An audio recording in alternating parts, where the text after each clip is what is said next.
Real question though, can I cuss on YouTube? Hello again.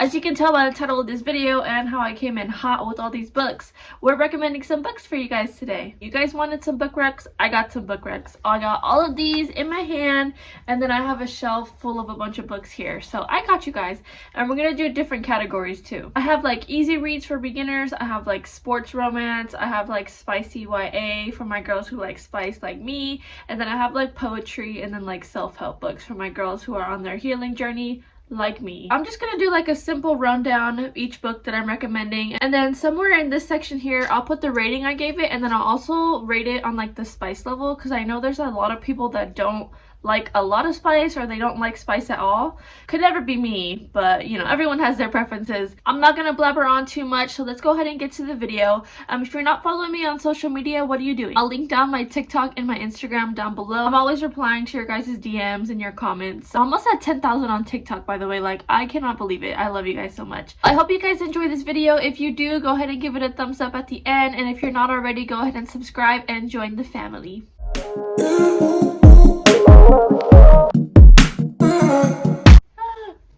Let me get my life together. So the first category is easy reads for beginners. So we're starting off this video with a good one, Love in Other Words by Christina Lauren. If you enjoy like the friends to lovers trope, I think you're really gonna like this one.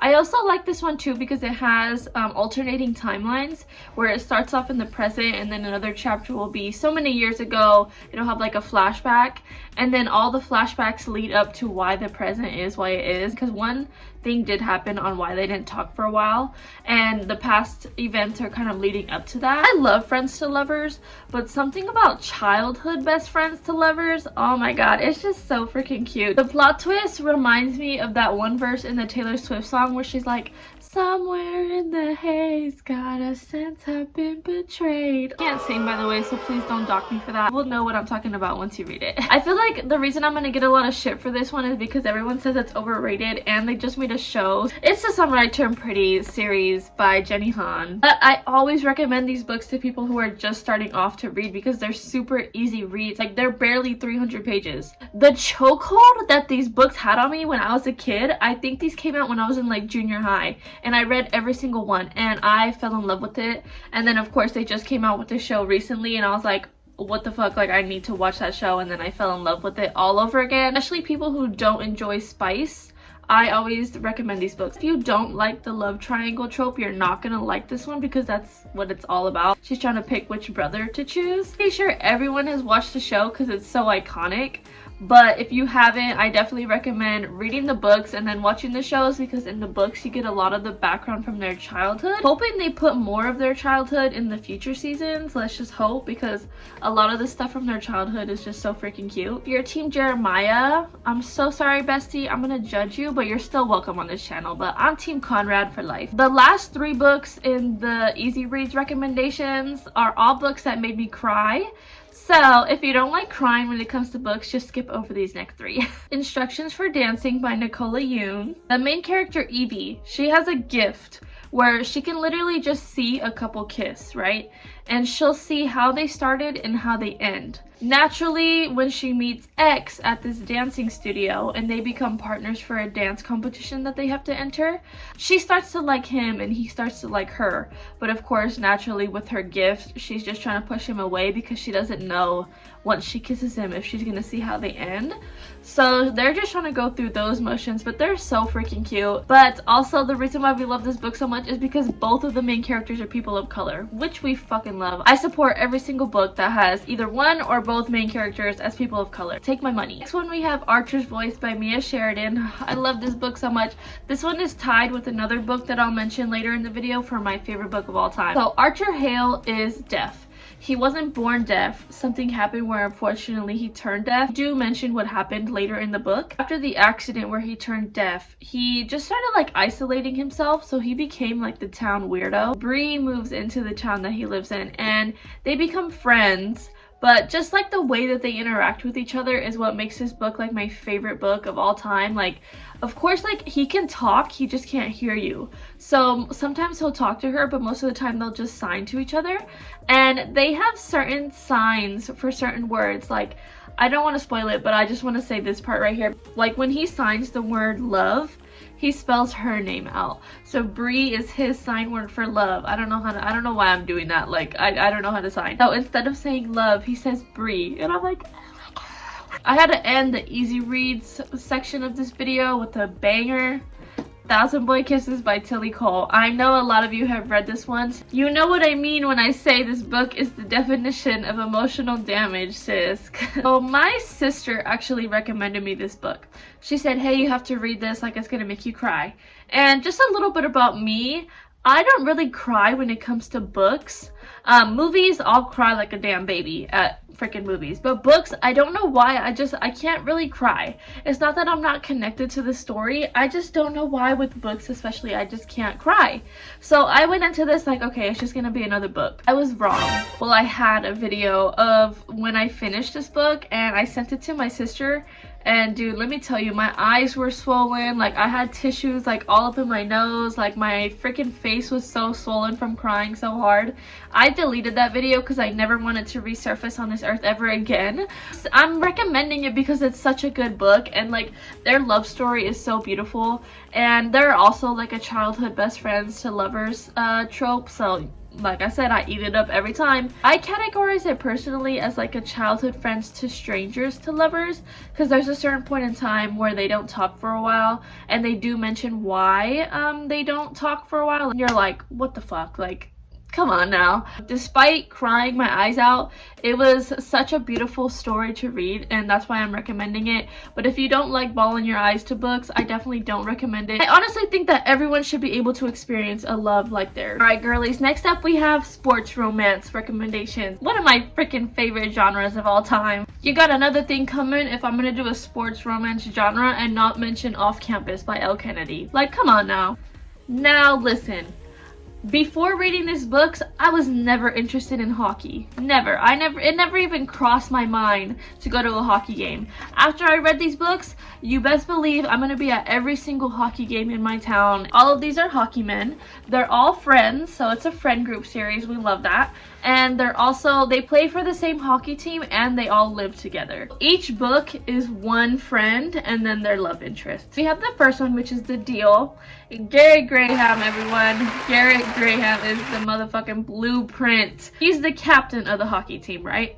So this one has a fake dating trope, and it has like a friends to lovers trope as well. So pretty much Garrett is failing a class, so he becomes friends with his tutor, Hannah. While they're becoming friends, while she's tutoring him, they start to fake date because Hannah's trying to get the attention of a football player. So they start fake dating to get him jealous. And of course, as in every fake dating book, they fall for each other really. But like the way that their friendship, like first they start off as strangers, and then she starts tutoring him. She was hesitant about tutoring him at first because you just seen him as like this asshole like hockey player.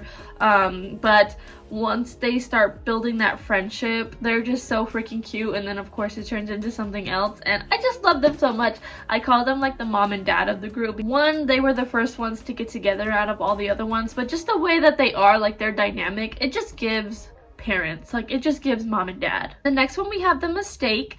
This one follows Logan and Grace. So Logan is like the player, like he is always like hooking up with different girls, partying all the time, and Grace is like that shy girl where she just doesn't, like, she stays in and does her homework, like doesn't go out ever.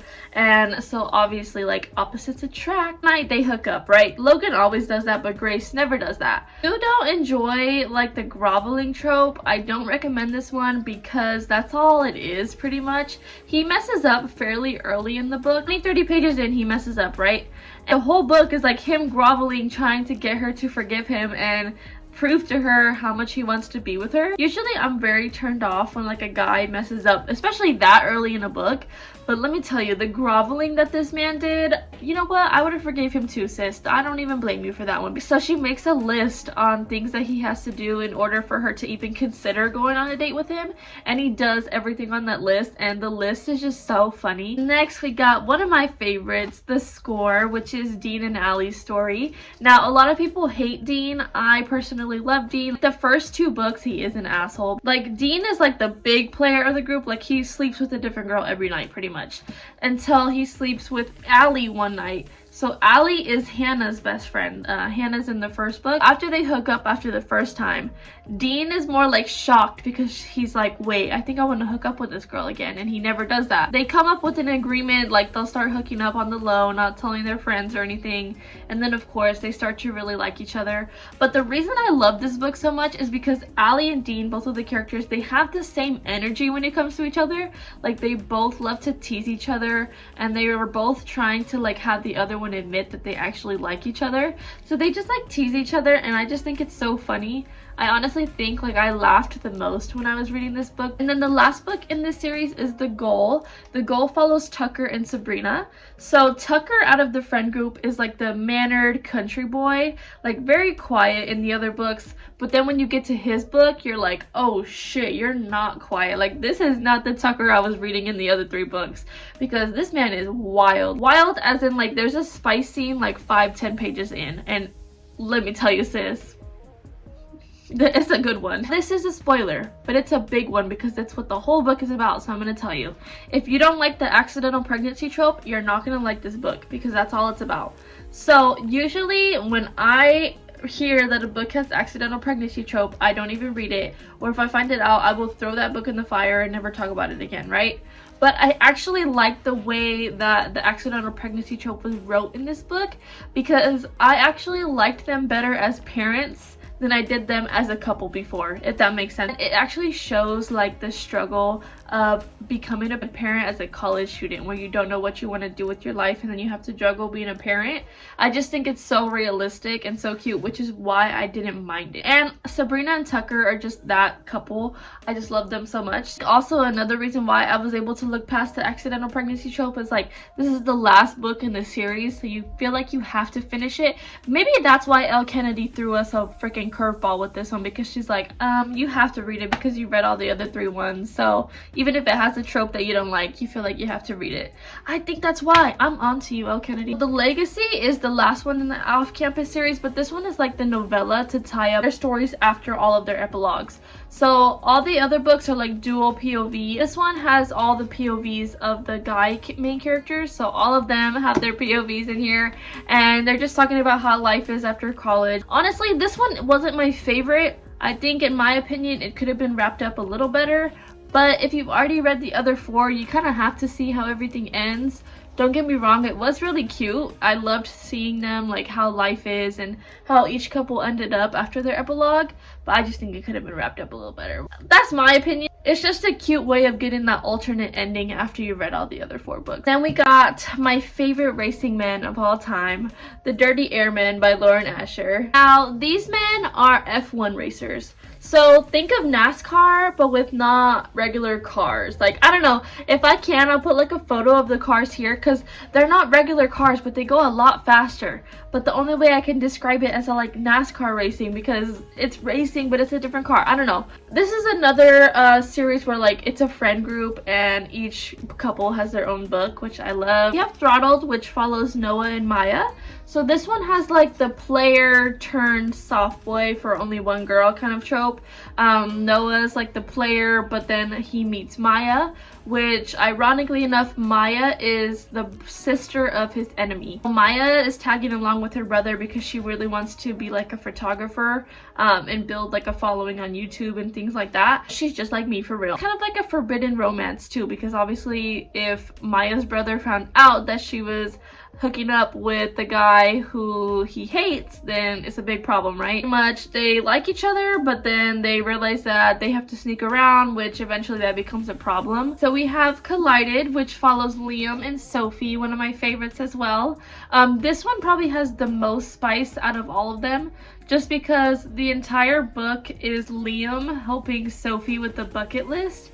except the bucket list is the spicy bucket list, if you get where I'm going. Sophie's just trying to be like adventurous, like she's taking a year off of college, so she's trying to just be out there, and Liam, being the player that he is, offers to help her with that bucket list. And Liam also races for like the rival team because Sophie's dad owns one racing team and Liam drives for the other one. So it kind of is like a forbidden love. I wouldn't necessarily call it full-on enemies to lovers, but they do have a little bit of banter in the beginning because they kind of dislike each other, but then they become friends and then they start just hooking up, and then of course it turns into something more. This one is probably like the funniest couple out of all of them because they have the same exact energy. Now we have my babies, Elena and Jax. I love, oh my god. Rex follows Elena and Jax. So Jax is the big player out of the friend group. Like he's always out partying, always hooking up with girls. Pretty much like his reputation gets tarnished in the tabloids from doing what he does. So that's where Elena comes in. She's hired on to help him with his reputation, tell him what to say during interviews and things like that, just to kind of clean up his image in the press and stuff like that. So at one point they live in like the same hotel room just so he won't go out and party. So it is like a forced proximity. It's definitely enemies to lovers. They do not like each other at first. She goes into this thinking like he's a player, he doesn't give a shit about anything or anyone, and it's true. At one point he does not care about anyone or anything. Jax goes into it like thinking that she's attractive, but he thinks of her like more as like a babysitter than anything else in the beginning. Twist in here, like the plot twist in here is so crazy.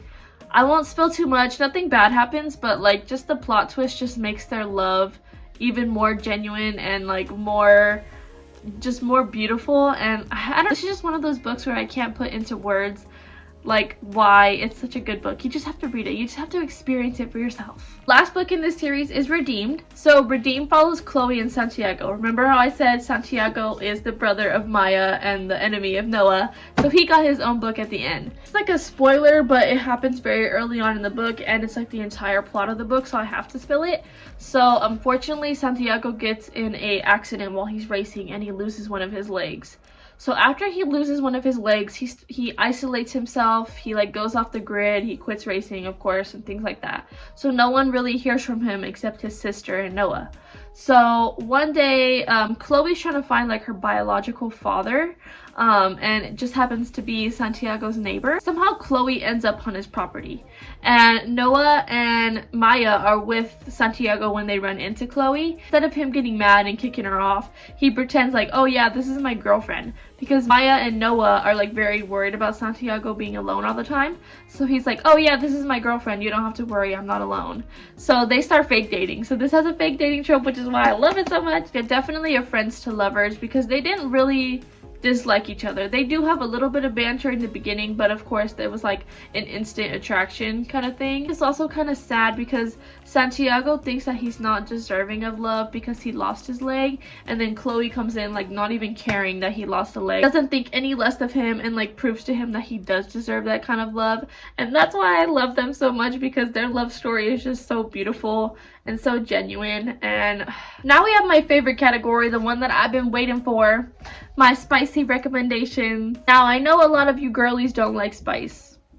Can't be me though, so I'm gonna recommend these books to the people who do like spice, or at least like want to get introduced to spice. Only fitting, since I finished the last book recommendations with Lauren Asher, I have to start this one with Lauren Asher. Literally anything Lauren Asher writes, I will eat it up every single time. So this one is the Dreamland Billionaire series by Lauren Asher. So the first one is the fine print, and then we have terms and conditions. There's actually a third book in this series called The Final Offer. I'm still waiting for it to get here, but there's 3 brothers, so each brother gets their own book.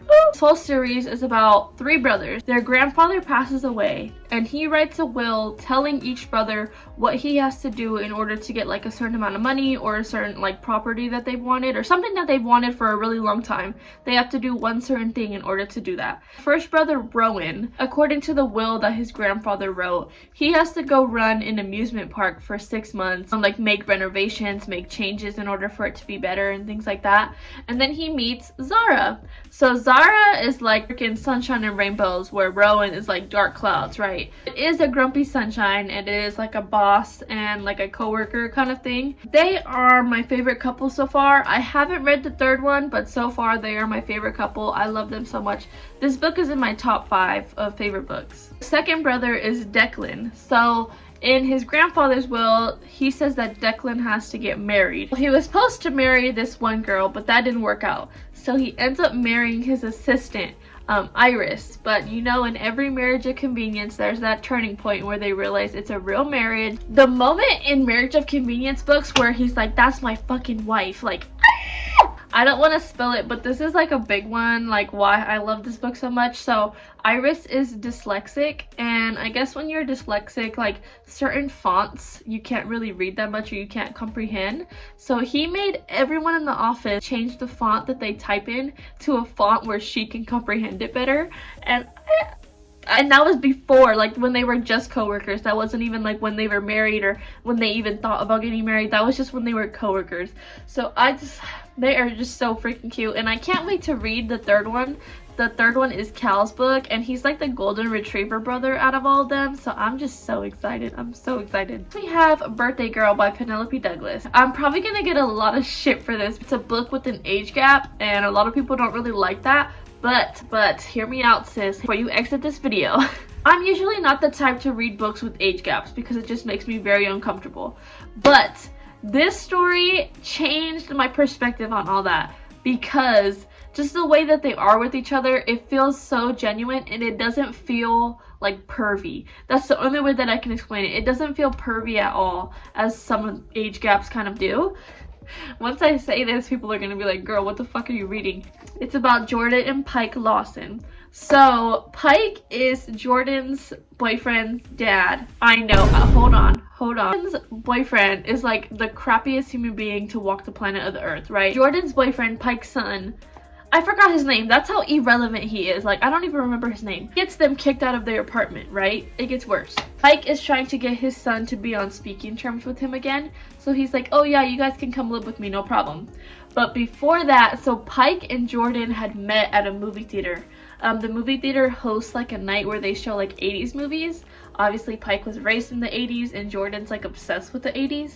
So they met, and there was like a instant attraction, but of course, like, she was so young, he was kind of like eh. But then she gets a call, like as they're walking out of the movie theater, she gets a call, and he notices the caller ID, and he's like, oh, do you know so and so? And she's like, yeah, that's my boyfriend. And he's like, oh, that's my son. So before they even move in with him, they already know that they're kind of attracted to each other.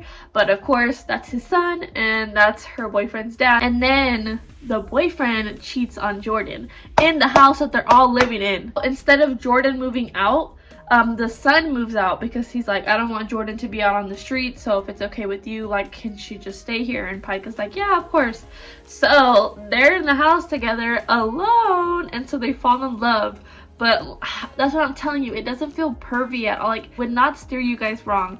So when I tell you that this book is genuinely good, it's so good. The spice in here, let me tell you, anything Penelope Douglas, she's gonna deliver on the spice no matter what. Her love story is beautiful. That's all I can say. Despite it being an age gap, and despite the circumstances that they got together and how they met, it's a beautiful love story, which is why I'm recommending it. Now we have probably my favorite series of all time, Twisted series by Ana Huang. Ana Huang is another one of those authors where she can write whatever and I will read it. I will be the first in line to read whatever she publishes. This is another friend group, all friends, but each couple gets their own book. I'm telling you, I love series with that kind of dynamic. Twisted Love, this one is definitely a Grumpy Sunshine. This one is also like a brother's best friend. So it follows Ava and Alex. So Alex is like a CEO, like he does not give a shit about anybody. His best friend went out of the country because he's a doctor. So his best friend told him like, hey, can you watch over my sister? And he watched over her for sure. This book has like the Grumpy Sunshine, but like he only has a soft spot for her kind of trope, and I just love books like that. He does mess up pretty bad,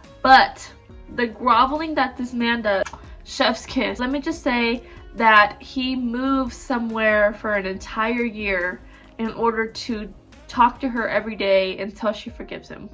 That's all I'm gonna say. All right, next we have Twisted Games. Fun fact, Twisted Games is my favorite book of all time. It's tied with Archer's Voice for my favorite book of all time. The way that I describe it is a spicy princess diaries, and I know that's gonna catch your attention because it did for me. I say it's a spicy princess diaries because Bridget is a princess and Rise is hired on to be her bodyguard. But Bridget's brother, he gives up his crown because he wants to marry someone normal, and you can't do that when you're about to be king. So Bridget is in line to become queen. But of course she falls in love with Rise, but they can't be together. So they have to go in front of Parliament and convince them to change the law. And it just reminds me of the scene in Princess Diaries 2 when Mia is trying to change their minds of changing the law to make her get married in order to become queen. It just reminds me of that. And the spice, I'm just gonna say this. There's a scene in here where they're in the throne room and she's on the throne and he's doing something for her. That's all I'm gonna say. So the third one in this series is called Twisted Hate. So Twisted Hate follows Jules and Josh. So Josh is Ava's brother. Ava was in the first one, and Jules is Ava's best friend.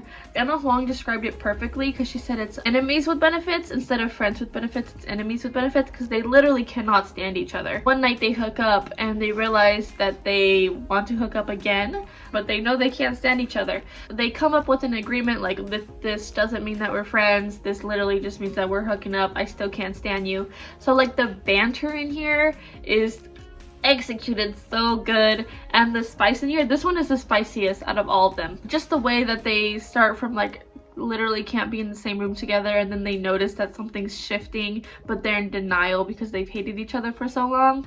It's just beautiful, beautiful. The last one in this series is Twisted Lies. So it follows Christian and Stella. So Christian is also one of those characters, the grumpy character, where he's just all about his business. He actually owns the company that Rise used to work for when he was Bridget's security guard. So Stella, out of the friend group, is more of like the creative one. Like she wants to be in fashion, she wants to be an influencer, things like that. So she actually moves into the apartment complex that Christian owns. So when she goes in, she can't afford the rent. So he says, how much can you afford every month? And she's like, oh, I can afford this amount. And he changes her rent, y'all. He changes her rent to the price that she can afford every month. And I'm just like, this one also has the fake dating trope, which is why I love it so much. This one also is the biggest one out of all the books. I just love those stories where like the guy is just so like emotionless, but then he finds that like one girl who's the exception and he will go like above and beyond to make her happy. Like the grumpy millionaire stories. Folded. Last but certainly not least in the Spicy Rex, we have A Touch of Darkness series by Scarlett St. Clair. So Touch of Darkness series is a Hades and Persephone retelling. So if you're familiar with the original Hades and Persephone tale, Hades is the god of the underworld and Persephone is the goddess of spring. I love like the original telling of Hades and Persephone, and I will eat up every single retelling that there is. But Scarlett St. Clair did such a good job of putting her own twist on it. So in her series, the gods live among like the regular people, and they're seen as like celebrities. Like they're in the tabloids and paparazzi are always following them around, and they have their own businesses. So for example, Hades, god of the underworld, he has his own club where people go and they make bets with him, and if they lose that bet, then their soul goes to the underworld. So Persephone was able to finally go to college and live like a normal life, but she does not know how to use her powers. Like nobody knows that she's a goddess. She ends up in Hades' club and accidentally makes a bet with him. The bet was he gave her 6 months to make life in the underworld. And the fact that she doesn't know how to use her powers is a big thing, and of course it being the underworld, how the hell are you gonna make life in the underworld? If she loses the bet, then she has to stay in the underworld for all time.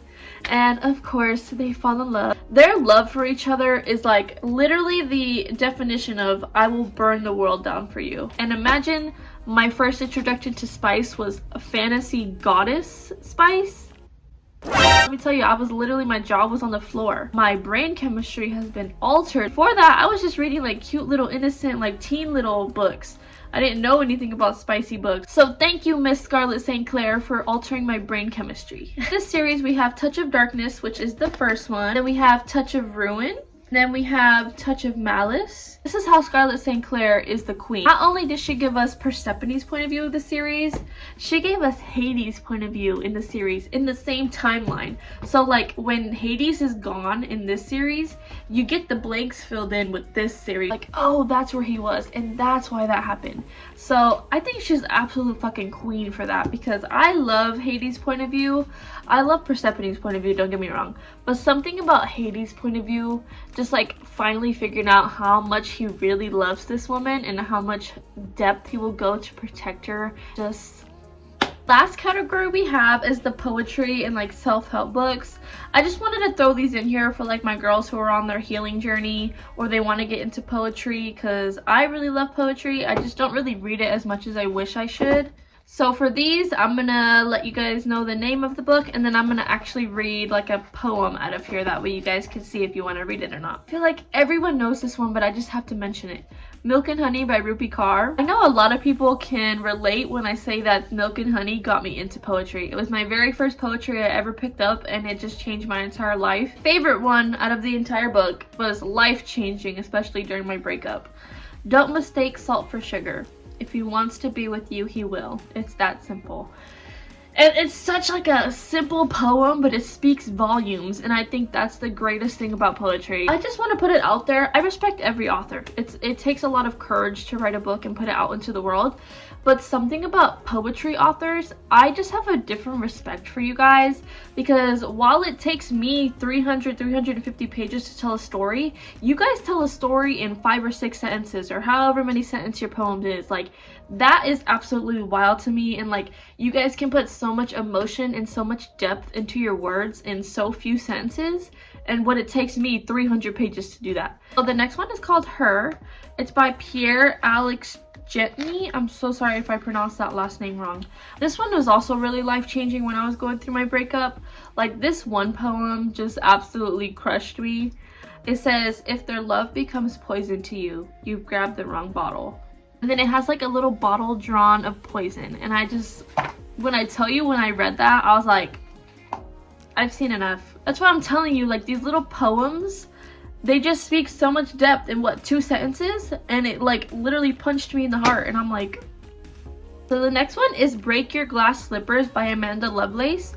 Amanda Lovelace is one of my favorite poets ever. Love the way that she writes poetry, because like, for example, like the one that I'm about to read you, it says like fairy godmother says, or some of them say like big sister says. Like, it's just like advice, like it feels like advice, and I just think that's the most coolest thing ever to do. This one says, fairy godmother says, keep standing up for yourself. Don't let them get used to the idea that their opinion should rule you. You, my dear, rule yourself. You wear the crown, you sit on the throne. You, not them. Make sure they never forget that. And it feels like your little like big sister or someone is telling you that. I saved the best for last. It's Con Todo by Janice Trevino. Fun fact, Janice Trevino actually helped me publish Summer in Phoenix, and she's like the most amazing person ever. Fun fact, she's been working on some of these poet entries for like years and years, so from like back when she was in high school, and now she's in her 30s. So some of them have like dates and times that she literally wrote it, and it's like her in high school, and I just think that's the most cutest thing ever, like how she kept track of all these, and how some of the poems are her mindset when she was that young, and now she's in her 30s kind of learning from it, and she was able to turn something like that and those experiences into a book. Like, it's just crazy. I'll read you one of my favorite ones, and this one literally punched me in the gut. It's called Channel 11. It's just a fucking sitcom. Tuesday and Wednesday nights after 11 p.m. Pacific I can never say that. Pacific Standard Time. His face shows up at the screen door. He shines in the limelight of the porch light. And for a second, I think about changing the channel. But don't we all love a good sex scene?